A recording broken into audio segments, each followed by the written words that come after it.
بھارت میں اقلیتوں کے تحفظ پر ایک بار پھر سوال کھڑے ہو گئے ہیں۔ اڑیسہ کے ضلع گنجم میں پولیس نے 2 کیتھولک پادریوں اور کئی عبادت گزاروں پر بے رحمانہ تشدد کیا، جس کی ہر طرف سے مذمت کی جا رہی ہے۔ ناظرین السلام علیکم، آپ دیکھ رہے ہیں دکن میڈیا کا اردو خبرنامہ اور میں ہوں اسماعیل ریحان۔ بھارتی کیتھولک بشپ کانفرنس یعنی CBCI نے اس واقعے کو انتہائی افسوسناک اور ناقابل جواز قرار دیتے ہوئے فوری کارروائی کا مطالبہ کیا ہے۔ میٹرز انڈیا کے مطابق یہ دل دہلا دینے والا واقعہ 22 مارچ کو مشرقی اڑیسہ کے جوبا گاؤں میں واقع چرچ میں پیش آیا، جو برہمپور ڈائیوسیس کے تحت آتا ہے۔ تاہم یہ سانحہ اس وقت منظر عام پر آیا جب متاثرہ پادری فادر جوشی جارج کا interview Odia news channel Samartha news پر نشر ہوا۔ فادر رابنسن روڈریکس CBCI ترجمان نے کہا، ہم اس درندگی کی پرزور مذمت کرتے ہیں۔ یہ ظلم صرف پادریوں کے ساتھ نہیں بلکہ انسانیت کے ساتھ ہوا ہے۔ ہم مطالبہ کرتے ہیں کہ اس واقعے کی مکمل اور شفاف تحقیقات کی جائیں اور مجرم اہلکاروں کو فوری طور پر سزا دی جائے۔ فادر جارج، جن کا تعلق کیرلا سے ہے، انہوں نے انکشاف کیا کہ پولیس ٹیم جس کی قیادت خاتون افسر جوشنا رائے کر رہی تھی، بغیر اطلاع چرچ کے احاطے میں داخل ہوئی اور 3 نوجوان لڑکیوں کو جو اتوار کی عبادت کی تیاری کر رہی تھیں بے دردی سے مارنا پیٹنا شروع کر دیا۔ جب فادر جارج اور ان کے معاون فادر دیانند نائک نے بیچ بچاؤ کی کوشش کی تو انہیں بھی شدید زد و کوب کا نشانہ بنایا گیا۔ یہی نہیں، دونوں پادریوں کو گلیوں میں گھسیٹا گیا، سرے عام گالیاں دی گئیں اور عوام کے سامنے ذلیل کیا گیا۔ UCAnews.com کی رپورٹ کے مطابق پولیس نے ان پر ہندو دیہاتیوں کو زبردستی عیسائیت میں تبدیل کرنے کا بے بنیاد الزام بھی لگا دیا۔ فادر جارج نے دو ٹوک انداز میں کہا، ہم نے کسی کو مذہب تبدیل کرنے پر مجبور نہیں کیا، ہم صرف غریبوں کو تعلیم دیتے ہیں اور ان کی خدمت کرتے ہیں۔ پولیس کے اس ظالمانہ رویے کے نتیجے میں فادر نائک، جو خود اڑیسہ کے باشندے ہیں، ان کے کندھے کی ہڈی ٹوٹ گئی۔ حفاظتی خدشات کے باعث دونوں پادری چرچ سے باہر نکل نہ سکے اور اگلے دن فادر نائک کو برہمپور میڈیکل کالج اسپتال منتقل کیا گیا۔ افسوسناک طور پر یہ واقعہ فادر نائک کی سالگرہ کے دن پیش آیا۔ تشدد کے ساتھ ساتھ پولیس پر یہ بھی الزام ہے کہ انہوں نے فادر جارج کے کمرے سے 40,000 کی رقم لوٹ لی، ان کا موبائل فون ضبط کر لیا اور ان کی رہائش گاہ کی بے حرمتی کی۔ مدھیاما سنڈیکیٹ کی رپورٹ کے مطابق پولیس ایک دن قبل جوبا گاؤں میں مبینہ طور پر بھنگ کے کاشتکاروں کی تلاش میں پہنچی تھی، جس سے پورے گاؤں میں خوف و ہراس پھیل گیا تھا اور اگلے دن چرچ کو نشانہ بنایا گیا۔ متاثرین کے مطابق جب مقامی حکام سے رجوع کیا گیا تو کسی نے سنوائی نہ کی، جس سے کلیسائی حلقوں اور انسانی حقوق کے کارکنوں میں مزید اشتعال پھیل گیا۔ اڑیسہ میں اس وقت BJP کی حکومت ہے، جو ہندو قوم پرست نظریات کی حامل جماعت مانی جاتی ہے۔ فادر روڈریگز نے کہا، یہ واقعہ پولیس اور عوام کے درمیان اعتماد کے رشتے پر کاری ضرب ہے۔ پولیس کا فرض ہے کہ وہ ہر شہری کی جان و مال کی حفاظت کرے، نہ کہ انہیں دہشت کا نشانہ بنائے۔ CBCI نے حکومت سے فوری مداخلت اور واقعے میں ملوث تمام اہلکاروں کے خلاف قانونی کارروائی کا مطالبہ کیا ہے۔ اب آئیے بڑھتے ہیں دوسری خبر کی جانب۔ منگل اور بدھ کی درمیانی رات جب پورا ناسک اپنے معمول کے سکون میں ڈوبا ہوا تھا، اچانک کاٹھے گلی علاقے کا ماحول آگ کی لپٹ میں آ گیا۔ ست پیر بابا کی قدیم درگاہ کے انہدام کی خبر جنگل کی آگ کی طرح پھیلی اور دیکھتے ہی دیکھتے عثمانی چوک پر لوگوں کا ہجوم اکٹھا ہونے لگا۔ یہ وہ لمحہ تھا جب ناسک میونسپل کارپوریشن نے بامبئی ہائی کورٹ کے حکم پر درگاہ کو غیر قانونی قرار دیتے ہوئے انہدامی کارروائی شروع کی۔ عملے کے ساتھ پولیس بھی تعینات تھی تاکہ ممکنہ احتجاج سے نمٹا جا سکے، لیکن جیسے ہی درگاہ کے ٹرسٹیوں نے انہدام کا عمل شروع کیا، جذبات بھڑک اٹھے۔ بھیڑ میں موجود افراد مشتعل ہو گئے۔ مقامی رہنماؤں، ٹرسٹیوں اور یہاں تک کہ پولیس اہلکاروں کی بات سننے کو کوئی تیار نہ تھا۔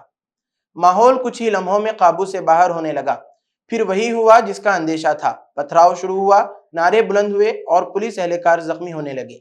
پولیس نے حالات پر قابو پانے کے لیے طاقت کا استعمال کیا، لاٹھی چارج ہوا، آنسو گیس کے شل داغے گئے، لیکن اس تصادم میں 21 پولیس اہلکار زخمی ہوئے اور پولیس کی 3 گاڑیاں شدید نقصان کا شکار بنیں۔ بلدیہ کے مطابق انہدامی کارروائی میں 4 ارتھ موورز، 6 ٹرک اور 2 ڈمپرز استعمال ہوئے اور اس کارروائی میں تقریباً 50 ملازمین شریک تھے۔ 15 مظاہرین کو حراست میں لیا گیا، جبکہ 57 موٹر سائیکلیں بھی ضبط کی گئیں۔ قابل ذکر ہے کہ رواں سال فروری میں بھی اسی مقام پر بلدیہ نے غیر قانونی تعمیرات کے خلاف کارروائی کی تھی۔ اس وقت ہندو تنظیموں نے درگاہ کو بھی نشانے پر لیتے ہوئے اس کے انہدام کا مطالبہ کیا تھا۔ اس وقت ناسک میں حالات قابو میں ہیں، مگر فضا میں ایک بے چینی باقی ہے۔ وہ بے چینی جو مذہبی حساسیت اور انتظامی فیصلوں کے درمیان حائل ایک باریک مگر خطرناک لکیر کو نمایاں کرتی ہے۔ ناسک میں ست پیر بابا کی قدیم درگاہ کا انہدام محض ایک عدالتی حکم پر عمل درآمد نہیں، بلکہ اس پورے واقعے میں وہ ریاستی روش جھلکتی ہے جو حالیہ برسوں میں اقلیتوں کی مذہبی شناختوں کے خلاف ایک منظم عمل میں بدل چکی ہے۔ درگاہ کے انہدام کے وقت کا انتخاب، اسے رات کے وقت انجام دینا، اور وہ بھی ایسے وقت جب شہر میں مکمل سکوت ہوتا ہے، ایک واضح پیغام دیتا ہے کہ حکومت کو عوامی رد عمل کا نہ خوف ہے نہ احترام۔ اگرچہ پولیس اور ٹرسٹیوں کا دعویٰ ہے کہ عدالتی حکم پر کاربند تھے، لیکن سوال یہ ہے کہ کسی بھی عبادت گاہ کے انہدام سے قبل کیا بین المذاہب مکالمہ، گفت و شنید یا متبادل کی تلاش نہیں ہونی چاہیے تھی؟ اس واقعے نے جس طرح علاقے میں تناؤ پیدا کیا اور جس انداز میں پولیس و عوام کے درمیان تصادم ہوا، وہ یہ بتاتا ہے کہ عدالت کے حکم کی آڑ میں جذباتی وابستگیوں کو روندا گیا۔ کیا یہی قانون کی حکمرانی ہے؟ اور اگر ایسا ہی ہے تو پھر کیا ہندو مذہبی ڈھانچوں پر بھی اسی طرح بے خوفی سے بلڈوزر چلے گا؟ مزید یہ کہ پولیس پر حملہ کرنے والوں کی مذمت بجا، لیکن یہ بھی دیکھنا ہوگا کہ عوام میں اتنا اشتعال کیوں پیدا ہوا۔ جب ایک طبقے کو بار بار نشانہ بنایا جائے گا تو غم و غصہ جنم لے گا، جس کا اظہار اکثر بے قابو صورت اختیار کر لیتا ہے۔ حکومت کو سوچنا ہوگا کہ ملک میں قانون صرف طاقتور کا ہتھیار نہ بنے، بلکہ تمام طبقات کے درمیان اعتماد کا وسیلہ ہو، ورنہ ایسے واقعات سماجی ہم آہنگی کو پارا پارا کر دیں گے۔ ناسک کا واقعہ صرف انکروچمنٹ ہٹانے کی کہانی نہیں، یہ ایک سیاسی پیغام بھی ہے، ایک سماجی آزمائش بھی، اور ایک مذہبی زخم بھی۔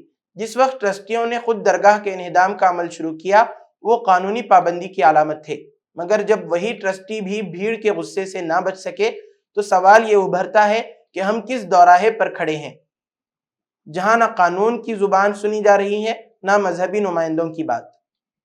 یہ واقعہ اس وقت اور بھی گہرے زخم چھوڑ جاتا ہے جب ہم دیکھتے ہیں کہ فروری میں انہی ہندو تنظیموں نے اس درگاہ کو نشانہ بنایا تھا۔ کیا واقعی یہ صرف انہدامی مہم تھی یا کسی اور ایجنڈے کی پردہ پوشی؟ پولیس پر حملہ، گاڑیوں کا جلا دیا جانا، 21 اہلکاروں کا زخمی ہونا، یہ سب جرم ہیں اور ان کے ذمہ داروں کو سزا ملنی چاہیے۔ مگر اس کے ساتھ ساتھ یہ بھی دیکھنا ہوگا کہ ایسا ماحول کیوں بنا، کیوں عوام میں یہ احساس جڑ پکڑ گیا کہ ان کے مذہبی جذبات کو بار بار چیلنج کیا جا رہا ہے، کیوں یہ یقین اٹھتا جا رہا ہے کہ ریاستی مشینری کسی خاص رجحان کے تحت کام کر رہی ہے۔ ہوٹوں سے ہو کر جو دل تک جائے، ذائقے سے جس کے سب کا جی للچائے ہے، اگر یہ ممکن کوالٹی کے ساتھ فینسی آئس کریم کی ہو پھر کیا بات۔ اپنی ریمارکیبل سکسیس کو نظر میں رکھتے ہوئے اب فینسی آئس کریم نے پہلی بار شہر حیدرآباد میں کچھ نیا کرنے کی ٹھانی ہے، یعنی کوالٹی، کوانٹیٹی اور ویرائٹی کا زبردست کمبینیشن، وہ بھی انتہائی کفایتی داموں پر۔ آئس کریمز کے ایسے ریٹس جو شاید ہی کوئی پارلر پر دستیاب ہو، بہترین ایمبینس کے ساتھ فیملی سیکشنز بھی اویلیبل ہیں۔ ہمارا مقصد کسٹمر سیٹسفیکشن، ہر قسم کی پارٹی کے آرڈرز کے لیے بے حد مفید، اور کیوں نہ ہو ہمارا پروڈکٹ ISO سرٹیفائڈ جو ٹھہرا۔ You can find our parlours at Yakutpura, Dilsukhnagar, Fateh Darwaza and Mehdipatnam. Fancy ice cream Hyderabad.